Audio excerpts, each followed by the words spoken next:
per parlare di Finalmente l'alba, che è il film che appunto tra poco vedrete sul grande schermo qui a Cinema Zero. La prima domanda è: come è nata l'idea di questo film? Allora, intanto mi piace dare un contesto storico perché aiuta secondo me anche la visione del film. Nel 53, molti forse di voi lo hanno sentito questo fatto perché fu abbastanza celebre. Nel 53, ad aprile del 53, viene trovato cadavere una ragazza di nome Vilma Montesi a Capocotta, che è una spiaggia di fronte Roma, praticamente Ostia. Questa ragazza era figlia piccola borghesia, figlia di falegnami, madre casalinga, una sorella, aveva il sogno del cinema, frequentava Cinecittà, era una ragazza che sognava di diventare attrice, nel frattempo faceva la comparsa, prendeva parte a qualche film. Fu un fatto storico fondamentale per l'Italia perché in un certo senso fu il primo omicidio femminicidio mediatico della storia italiana. Dico femminicidio perché le ragioni per cui poi fu uccisa pare fossero di natura sessuale, diciamo così, e fu trovata con le calze abbassate, insomma poi vedrete a faccia in giù, una cosa orrenda. Mediatico perché piano piano i tabloid, dato che si pensava ci fossero, e secondo me era così, coinvolte persone del mondo dello spettacolo e della politica, cominciarono a interessarsi ossessivamente, morbosamente dei possibili carnefici, dimenticandosi completamente Vilma, che venne presa come una specie di scusa per parlare di tutt'altro. Pensate che il processo a Vilma Montesi da Roma fu spostato a Venezia per dare ai fotografi una scenografia diversa, perché durò tantissimo tempo e Roma annoiava il pubblico.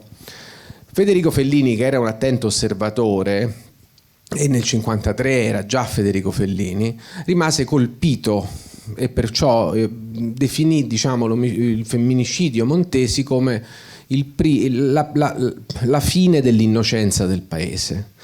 Tant'è vero che, e questa è una memoria cinematografica che forse avrete, nell'ultima scena della Dolce Vita Marcello Mastroianni corre con altri uscendo dalla casa dove c'era stata un'orgia ormai nella dissoluzione totale verso la spiaggia, il bagnasciuga, dove era per te un mostro marino, era spiaggiato, e a un certo punto vede questa ragazza vestita di bianco che lo chiama, lui si avvicina e la ragazza dice qualche cosa a Mastroianni e Mastroianni non la sente. Se ricordate l'immagine iconica di lui con le mani aperte che dice non ti sento, non la poteva sentire perché per Fellini quella ragazza vestita di bianco era Vilma Montesi.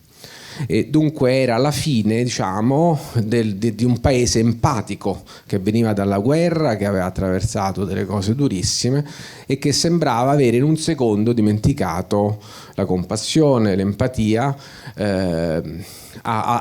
diventando l'opinione pubblica italiana al servizio, diciamo così, dei giornali scandalistici, della stampa più spietata, eccetera eccetera. Dunque questo è il contesto del film, che dovete immaginare comincia 4 giorni dopo il ritrovamento del cadavere di Vilma Montesi.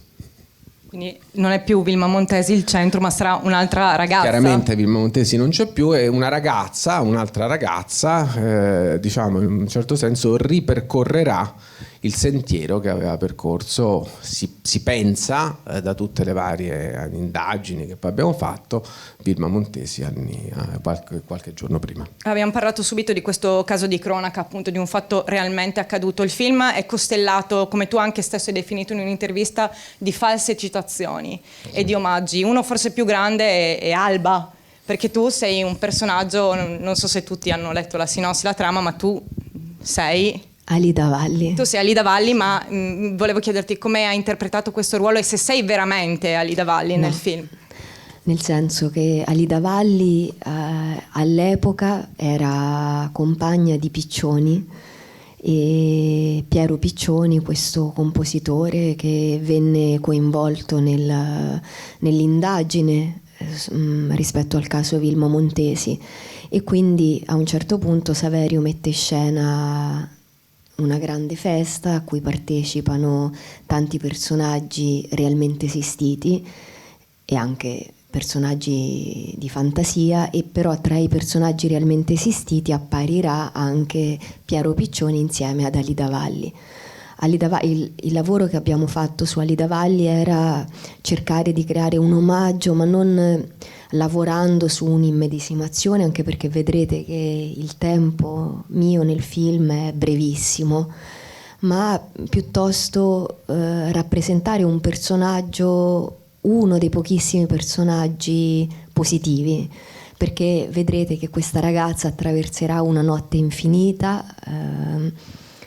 rischierà la non vita, dire troppo, anche no, però comunque una delle avventure che la cambieranno per sempre, incontrerà tanti diavoli tentatori e pochissime persone sapranno riconoscere l'anima di questa ragazza e sapranno parlarle in una maniera autentica, franca, chiara, e uno di questi personaggi positivi, tra virgolette, è Alida Valli.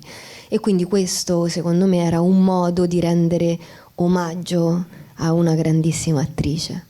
Difatti io non voglio, è bruttissimo anticipare il film, perché una domanda che volevo farti non te la posso fare, però appena ho visto il film la prima cosa che mi è venuta in mente, soprattutto col tuo personaggio, è una citazione, anche alta, che io di solito non è, di Flaubert, di Madame Bovary, che era: mai toccare gli idoli perché la duratura potrebbe rimanerci sulle dita. E secondo me è un po' quello che mi ha lasciato il tuo film, e nel vedere il tuo ruolo invece vedo in quella parte protettiva di un mondo che forse, come vediamo nel 53, poi volevo chiederti se quello che vediamo è 53 o è ancora oggi, quello che fa parte del vostro mondo? Ma sai, il nostro mondo in realtà è il mondo. È il mondo, perché poi il modo in cui facciamo cinema è simile, eccetera, però in un certo senso è come se il film a un certo punto atterrasse nel presente, perciò la partenza, l'origine è il 53. Però le cose che succedono e che vedrete che accadono in questa notte lunghissima sono cose che accadono anche oggi. Tant'è vero che appunto l'opinione pubblica su Montesi diceva una delle cose peggiori, che credo che sia un'abitudine che però non abbiamo perso noi italiani, ma non solo noi italiani, è quella che proprio perché lei sognava il cinema e perciò sognava una libertà diversa e la possibilità di, come dire, affermarsi nella vita come desiderava lei, facendo ciò che amava fare lei, quando fu trovata cadavere però se l'è andata a cercare, però se fai quel tipo di se vuoi fare quel tipo di carriera vuol dire che sei una poco di buono. Non è diverso da quello che sentiamo oggi e che accade veramente spessissimo, in cui noi ci troviamo, chissà perché, chissà per quale cultura misogina che riguarda l'Italia, ma anche proprio la condizione umana, siamo portati a giudicare la libertà che una donna esprime nel volere andare a ballare, nel volere magari appunto andare a casa con una persona che poi non è quella libera, che essere semplicemente libera. E questo, e perciò da un certo punto in poi, questo non devo io indurvi a pensarlo, sarebbe bello se però lo pensaste, perché quello che desideravamo in un certo senso che accadesse, che è come se a un certo punto il film perde diciamo il suo, come dire, contesto storico e diventa il nostro, quello che viviamo oggi. Non solo del cinema, ma anche proprio che ci guarda noi come ecco, non solo del cinema, perché poi il cinema in realtà è un pretesto anche qua narrativo per dire altro, ecco. Dunque il gioco di finte citazioni è questo, che poi però ecco, ora non dobbiamo è un'iperbole, perché vedi che tentiamo. Brevissimo, sì, esatto. Fermami, perché io sono una invece che ti dice anche come va a finire, quindi cassatemi in caso, meglio di no. E l'ultima domanda, allora, che volevo fare un po' rivolgere ad entrambi, che un'altra cosa che mi ha stupito è, non so se chiamarla l'essenzialità o il lavoro sui silenzi che avete fatto. C'è una scena secondo me emblematica in cui il silenzio è parlante, e volevo capire tu cosa hai chiesto ai tuoi attori e voi come avete lavorato su questa scarnificazione della parola, sull'essenzialità, insomma. No, sei tu il regista. Vabbè, però tu sei Però io l'ho fatta l'interprete, entrambi la scusa. domanda, Sei l'interprete. No, ma dai tu la chiave. Cioè c'erano 3 lingue nel film, una Ma era che l'italiano, c'entrano le lingue? una... Ma no, beh. No, e poi c'è un altro, la lingua... Ah, ma no, ma io dicevo Dell'espressione. proprio... Lo so, però è... Sempre umano. Tu volevi dire quella cosa che io No, volevo nel dire senso tu- che... No, perché veniva fuori anche in questi giorni che Sì. comunque protagonista è il silenzio, e il linguaggio che si crea dentro il silenzio. Questa è una, posso dire, una tua caratteristica, nel senso, nei suoi film spesso ci sono i personaggi che non dicono le cose eppure le dicono non dicendole con le parole, ma dicendole negli occhi, nello sguardo. E qua c'è questa sequenza molto importante dove il silenzio è portato ad un estremo e noi tutti dovevamo reagire a questo silenzio, e sicuramente poi lo vedrete adesso, parliamo ma voi non capite fino in fondo quello che diciamo. Sicuramente quel tipo di silenzio è stato un silenzio che a ognuno in modo diverso, però a noi che assistevamo a questa cosa ci metteva a nudo. E quindi è poi quello che succede ai personaggi in questa scena di cui stiamo parlando, ma non parlando, perché non l'avete ancora Parlando, non parlandone. parlando. Ammiccandone. Però dillo tu. No, Sei tu no, però è un modo per parlare di Rebecca Antonaci, perché questo film, che ecco, in questo senso vedi il cinema è ancora quello degli Che è anni l'attrice 50, protagonista, che è la che è Mimosa. protagonista, che è Mimosa, che è una ragazza di 18 anni appena, che si è trovata a lavorare con attori più importanti, Lily James, Joe Keery, Willem Dafoe, Alba, Rachel Sennott, e questa gente è venuta, e siamo stati molto fortunati di questo, devo dire, perché è difficile proporre a un'attrice come Lily James, che vi piace o no, è una persona che lavora moltissimo, o Joe Keery, che è la star di Stranger Things, che perciò è uscito, insomma, o Dafoe o Alba, però Alba ha una natura, diciamo, abbiamo una natura coniugale, di conseguenza era più difficile per lei. Cioè gli ho fatto un favore, diciamo. Esatto. Fatto un favore. Non se l'hai presa, no? No, scherzo. Ma scherzo proprio. Però tutti quanti servono la performance di Rebecca Antonaci, e io cercavo una femminilità un po' unica, come, e qua veramente torna Fellini, senza che nel film Fellini c'è, perché vabbè, no, per una mancanza di talmente capito, ecco.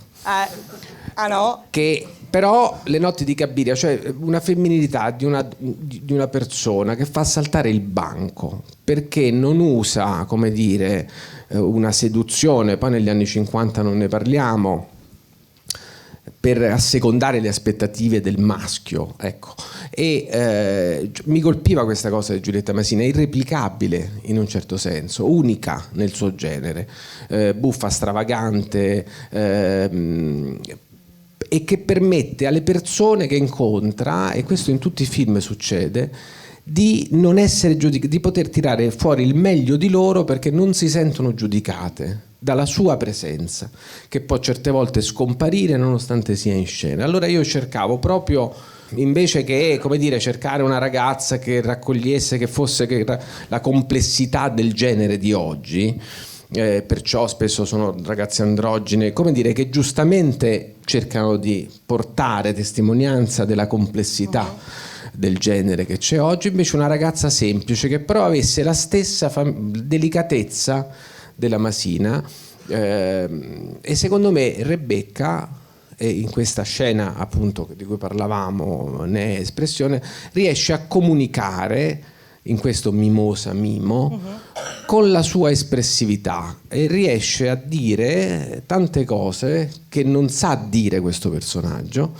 soltanto portando testimonianza di sé in scena, e questa è una cosa speciale. E questa ragazza è una persona secondo me speciale, un'attrice speciale che siamo stati fortunatissimi a fare esordire in realtà, perché è il suo primo film. Esatto. Allora, io non mi dilungo oltre perché sennò veramente dopo va a finire che dico troppo, quindi vi ringrazio nuovamente soprattutto per il tour e per il viaggio che avete dovuto attraversare, ma spero che ne sia valsa la pena, insomma, e vista la difficoltà del viaggio, il tortuoso e quant'altro, il vostro ritorno al buio, vi diamo qualcosa che vi possa illuminare, che è la nostra borsa di Cinema Zero, che è meravigliosa, che mai frase fu più azzeccata, perché La vita è un film, su Finalmente l'alba quindi vi lascio, e poi per reinvitarvi magari con più calma vi lascio anche la nostra tessera di Cinema Zero, quindi se volete venire da spettatorio per un altro film sapete che Fantastico. Cinema Zero vi aspetta. Grazie. Grazie a voi. Grazie tante. Grazie. E buona visione. Come diciamo sempre, ovviamente, se il film vi è piaciuto, il film continua, non è che oggi è l'ultimo giorno di programmazione. No, quindi... anzi, aiutiamolo. Esatto. Così ce ne fanno fare un altro, Esatto, perché sennò sì. loro...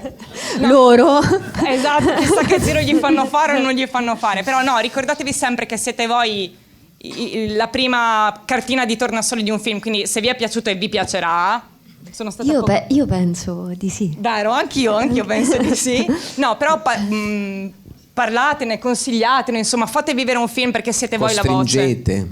Costringete? Ok, non volevo dirlo, ma costringete, va bene. No, perché comunque bisogna andare al cinema. Sì, no, ecco, sì, non ha bene senso, esatto. alla Fa bene alla salute. salute, al cuore e all'anima, Sì, ecco. sì. Quindi buona visione. Grazie. Ciao. Grazie tanto.